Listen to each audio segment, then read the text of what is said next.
Betga har doim asosiy eshikdan kirilgandan keyin tamburniy zona qilinadi va betda yana ikkinchi eshik bo'ladi. Sababi issiq suvni xonadagi issiq harorati misol uchun tashqariga chiqib ketmasligini oldini oladi. Tashqaridagi sovuq havoni ichkariga kirmasligini oldini oladi. Qishda, yozda nabaroti. Endi buni qulay tomonlari kelasiz, qishda kelyapsiz, yomg'ir qorda kelyapsiz, uyga primoy bosib kirasiz. Tamburniy zonada mana tupli pol qilib qo'yadigan bo'lsangiz, bu yerda garderob, bir yog'ida oynalar, kiyimlarni ilib qo'yasiz, oyoq kiyimlar ham shu yerda qoladi, qup-quruq uyga kirib kelaverasiz. Tamburniy zonaning eng katta foydasi shu, issiq sovuqni tashqariga chiqib ketmasligi, tashqaridan kirib xonani haroratini buzmasligi uchun qilinadigan narsa bu tamburniy zona bo'ladi. Va biz ham loyiha chizayotganimizda klientga shu narsani tavsiya berib o'tib ketamiz. Imkon qadar tamburniy zona qoldirishga harakat qilamiz.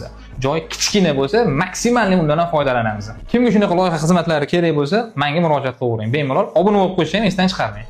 Betga har doim asosiy eshikdan kirilgandan keyin tamburniy zona qilinadi va betda yana ikkinchi eshik bo'ladi.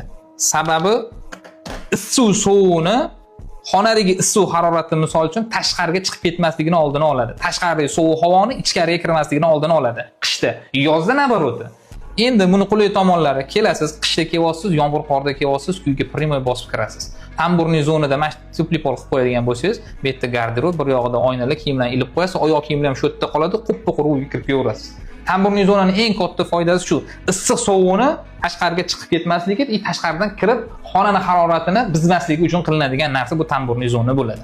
Va biz ham loyiha chizayotganimizda klientga shu narsani tavsiya berib o'tib ketamiz. Imkon qadar tamburniy zona qoldirishga harakat qilamiz. Joy kichkina bo'lsa, maksimal undan ham foydalanamiz. Kimga shunaqa loyiha xizmatlari kerak bo'lsa, menga murojaat qilavering. Bemalol obuna bo'lib qo'yishni esdan chiqarmang.